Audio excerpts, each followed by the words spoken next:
नमस्कार मित्रों। आज मैं आपको शुक्र ग्रह के बारे में कुछ जानकारी दूंगा। भृगु ऋषि की संतान शुक्र का जन्म मघा नक्षत्र में हुआ। यह शुक्र का पौराणिक विवरण मिलता है। यह दैत्यों के गुरु हुए और भगवान शिव की कठोर तपस्या करने के बाद इन्होंने कई अनुष्ठान किए, जिससे भगवान शिव ने प्रसन्न होके ये जो मैं बात बता रहा हूं, ये इनका पौराणिक वर्णन मिलता है। तो भगवान शिव ने इनको दैत्यों का अधिपति बना दिया और धन का अध्यक्ष बना दिया। तो ज्योतिष में हम धन का विचार कुंडली के दूसरे भाव से करते हैं। अब दूसरे भाव से हम वाणी का भी विचार करते हैं, दूसरे भाव से हम परिवार का भी विचार करते हैं।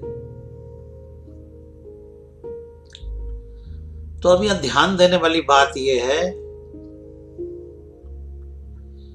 कि दूसरे भाव के कारक ग्रह हैं बृहस्पति, और दूसरे भाव की जमीन पे जो अधिकार है, जो नैसर्गिक रूप से धन का जो स्वामी है, वो शुक्र माना जाता है। और बृहस्पति को हम धन का स्वामी कुंडली में नहीं मानते। बृहस्पति ज्ञान के ऊपर अपना अधिकार रखते हैं, ज्ञान अध्यक्ष हैं, भाग्य अध्यक्ष हैं। भाग्य के ऊपर, भवन के ऊपर जो खर्चा होता है वो बृहस्पति की कृपा से होता है। लेकिन दोनों गुरु हैं, एक देवताओं के गुरु हैं, एक राक्षसों के गुरु हैं।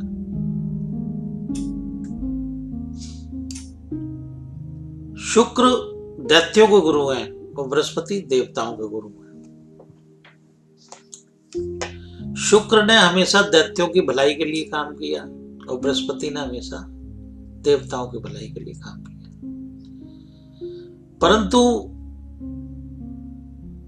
दोनों गुरु हैं और दोनों गुरु का काम भी अलग अलग है। लेकिन जब हम धन के विषय में विचार करते हैं तो हमें शुक्र पे ही ज्यादा ध्यान देना पड़ता है। तो मित्रों, ज्योतिष के अंदर यदि हम धन का विचार कर रहे हैं तो दूसरे भाव का और शुक्र का विचार करेंगे। शुक्र की एक पौराणिक कथा में और मिलती है हमें सुनने को कि वामन अवतार में भगवान वामन ने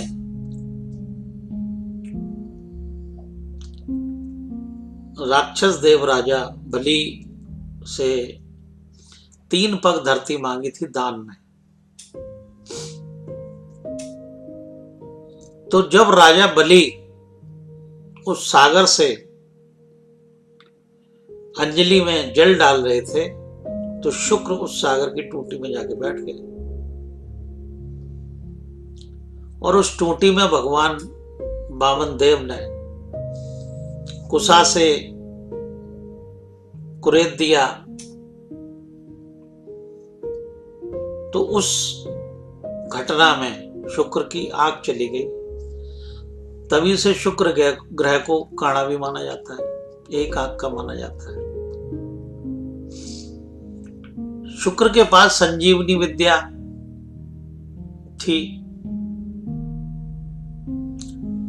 ये संजीवनी विद्या थी क्या? ये संजीवनी विद्या ये थी कि मरे हुए को जीवित करते। और ये विद्या सीखने के लिए, ये विद्या गुरु के पास भी नहीं थी।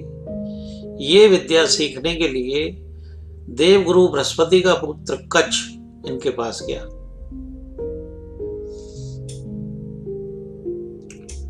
कुंडली में हम ज्योतिष की दृष्टि से देखें तो मैं धन की बात कर रहा था, तो शुक्र जो है वो वीर के भी कारक है। जिनका कुंडली के अंदर शुक्र बढ़िया बैठा होता है, उस व्यक्ति का, उस जीव का वीर बड़ा पुष्ट होता है। जो संतान पैदा करने की क्षमता रखता है। शुक्र के दो रूप हैं। भृगु ऋषि के यहाँ इन्होंने स्त्री के रूप में जन्म लिया, श्री के रूप में जन्म लिया। तो ये सुबह की स्थिति में, जो सुबह का तारा, ये एक चमकीला ग्रह है, ये बहुत सुंदर ग्रह है, बहुत चमकीला ग्रह है।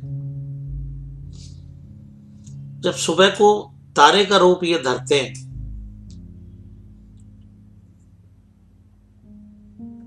तो पुरुष की स्थिति पैदा होती है, और जब ये शाम को तारे का रूप रखते हैं तो स्त्री की, श्री की स्थिति पैदा होती है।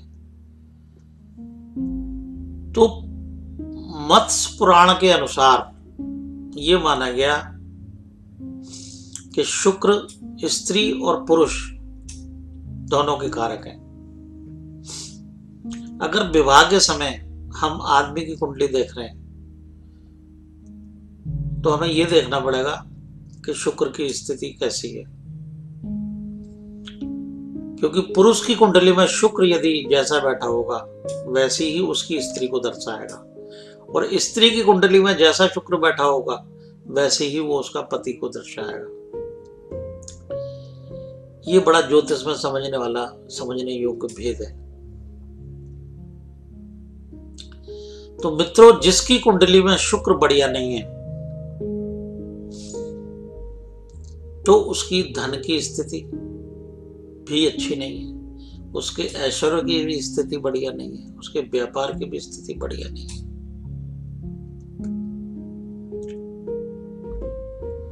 उसका वैवाहिक जीवन भी बढ़िया नहीं है। और जिसका शुक्र अच्छा है कुंडली के अंदर, मान लो शुक्र तुला राशि का बैठा है या वृषभ राशि का बैठा है, तो उस व्यक्ति की धन की स्थिति अच्छी होगी। कुंडली की दो राशियां अपनी हैं, एक वृषभ और एक तुला। मित्रों, यहां दो राशियों का मैं आपको भेद बताने जा रहा हूं। वृषभ राशि के जो लोग होते हैं, या वृषभ जिनकी राशि होती है, या जिनकी वृषभ कुंडली में लगन होती है, तो उनका स्वभाव और विचार कैसे होंगे। जिसकी वृषभ राशि या वृषभ लगन होगी कुंडली के अंदर, ऐसा व्यक्ति गौरवर्ण होगा, जिद्दी होगा, स्वार्थी होगा। लेकिन वो स्वार्थी ऐसा होगा कि अपने स्वार्थ के लिए किसी का नुकसान ना करे, काम ही होगा। स्त्रियों के प्रति उसका विशेष लगाव होगा। तो ये वृषभ राशि के गुण शुक्र के माने जाएंगे। इसी तरीके से यदि किसी की तुला राशि होगी या तुला लगन होगी, तो ऐसा व्यक्ति महास्वार्थी होगा। अपने 10 रुपए लगा के सामने वाले से 100 रुपए का फायदा सोचेगा,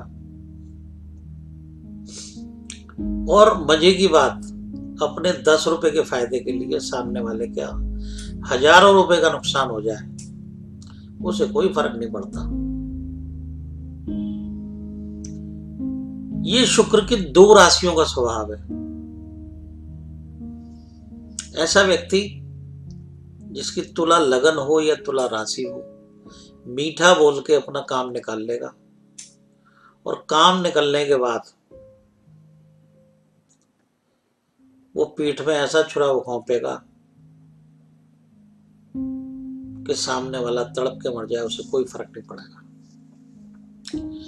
ये दोनों राशियों का और लग्नों का प्रभाव है। तुला राशि वाले व्यक्ति में पेशेंस कम होता है, वृषभ राशि वाले में पेशेंस बहुत अधिक होता है। तो मित्रों, कुंडली के अंदर शुक्र ग्रह धन से विशेष संबंध रखता है, स्त्री से विशेष संबंध रखता है, ऐश्वर्य से विशेष संबंध रखता है। और कुंडली के अंदर यदि शुक्र अच्छा है तो व्यक्ति को धन की स्थिति में, गृहस्थ जीवन में और ऐश्वर्य उसके जीवन में, वैभव भोगने में, भोगों को भोगने में, अच्छे खान पान को रखने में, अच्छे वस्त्र पहनने में कोई कमी नहीं आएगी। और जिसका शुक्र खराब है तो सबसे पहले उसकी धन की स्थिति खराब होगी। ऐसा व्यक्ति घर गृहस्थी में कलह रखेगा, ऐसे व्यक्ति के पास, ऐसा व्यक्ति औरतों की इज्जत नहीं करेगा, अपनी धर्मपत्नी की को एक वस्तु समझेगा, इस्तेमाल की वस्तु, ना कि उसकी रिस्पेक्ट करेगा। और मित्रों, एक चीज और मैं बताना चाहता हूं कि शुक्र की उपास्य देवी है अष्टलक्ष्मी। अब ये लक्ष्मी के 8 रूप हैं। पहला रूप गाय का, दूसरा रूप मंदिर में जो बैठी है उसका, तीसरा रूप मां का, चौथा रूप धर्मपत्नी का, पांचवा रूप बहन का, छठा रूप जो हम तिजोरी में धन रखते हैं उसका, सातवां रूप जो हम लक्ष्मी को दिवाली पे पूजते हैं उसका, गणेश जी के साथ, और 8वां रूप हमारी ज्ञान का और बुद्धि का जो साथ देती है वो लक्ष्मी। तो ये इस तरीके से जिस व्यक्ति का शुक्र खराब हो उसकी 8 की 8 लक्ष्मियां खराब हो जाती हैं। उस व्यक्ति को किसी भी लक्ष्मी का सुख नहीं मिलता। तो ऐसी स्थिति में क्या करें? ऐसी स्थिति में सबसे पहले हम गाय की सेवा करें, किसी भी रूप में करें। मित्रों, जिस व्यक्ति का शुक्र खराब होता है तो उसकी विशेष पहचान होती है कि उसकी पत्नी की सेहत, हेल्थ खराब रहती है। ऐसा व्यक्ति अपनी पत्नी की इज्जत नहीं करता, बाहरी औरतों के पीछे वो कुत्तों की तरह भागता है, बाहरी औरतों से उसे विशेष लगाव होता है। अपने पैसे को, अपने धन को, अपनी छठी इंद्री को वो खराब करता है। अपनी छठी इंद्री उसकी बेकार हो जाती है। जो सोचने समझने की सेंस है, छठी सेंस जो बोलते हैं, सिक्स सेंस जो बोलते हैं, वो उसकी बेकार हो जाती है। तो मित्रों, कुंडली के अंदर जिसका शुक्र खराब है उसकी ये 8 रूप की जो लक्ष्मियां हैं ये सब बेकार हो जाती हैं और उसको किसी भी रूप में सुख नहीं मिलता, दुख ही दुख मिलता है। तो ऐसी स्थिति में क्या करें?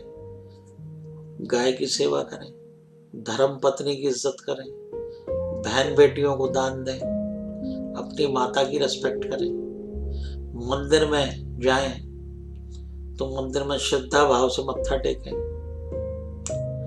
और क्या करें? अपने धन को अपनी पत्नी से सलाह करके खर्च करें। शराब, मांस, अय्याशी, जो भी फिजूल खर्चा है वो ना करें। या धन को आने के बाद अपने अहंकार पे, अपनी ऐश परिस्थिति पे पैसा सोच समझ के खर्च करें, अपने बुरे वक्त के लिए पैसा रखें। तो जिसका शुक्र अच्छा होता है उसकी सोच ऐसी हो जाती है, वो स्त्रियों की इज्जत करता है, गाय की सेवा करता है। और मित्रों, हम कह देते हैं कि जिसका शुक्र खराब है वो हीरा डाल ले। अगर वो हीरा डाल ले या ओपल डाल ले और उसके बाद भी उसका शुक्र ठीक ना हो तो क्या करोगे? तो ये एक टेक्निकल पॉइंट मैं आपको बताने जा रहा हूँ कि जो व्यक्ति हीरा या ओपल डालता है शुक्र के खराब होने पे, अगर वो अपनी पत्नी की, अपनी माँ की, अपनी बहन की या बाहरी औरतों की इज्जत नहीं करेगा तो ये हीरा व्यर्थ है, ये ओपल व्यर्थ है। ऐसे व्यक्ति की कितनी भी बढ़िया शुक्र की दशा लग जाए, कितना भी कुंडली में बहुत बढ़िया शुक्र बैठा हो, अगर वो अपनी अष्ट लक्ष्मी की इज्जत नहीं करेगा, सेवा नहीं करेगा, पूजा नहीं करेगा, सलाह नहीं लेगा, रेस्पेक्ट नहीं करेगा, इज्जत नहीं करेगा, तो वो शुक्र उसको किसी भी कीमत पे, किसी भी सूरत में उसको अच्छा रिजल्ट नहीं देगा। मित्रों, अशुभ शुक्र के अंदर हम और क्या कर सकते हैं? आलू दान करें, दही दान करें, कपूर दान करें मंदिर में आरती के लिए, चावल दान करें, घी दान करें जोत के लिए। तो जब हम ऐसा करते हैं तो हमारा पैसा सही कार्यों में खर्च होता है, और जब हमारा पैसा सही कार्यों में खर्च होगा तो हमें शुक्र का अच्छा रिजल्ट मिलेगा, और जो काम हम अच्छी भावना से करेंगे तो उसका अच्छा ही फल मिलेगा। तो मित्रों, शुक्र से संबंधित आज मैंने कुछ जरूरी बातें आपको बताई। मुझे उम्मीद है कि आप इन्हें अमल में लाएंगे और इनसे लाभ लेंगे। धन्यवाद।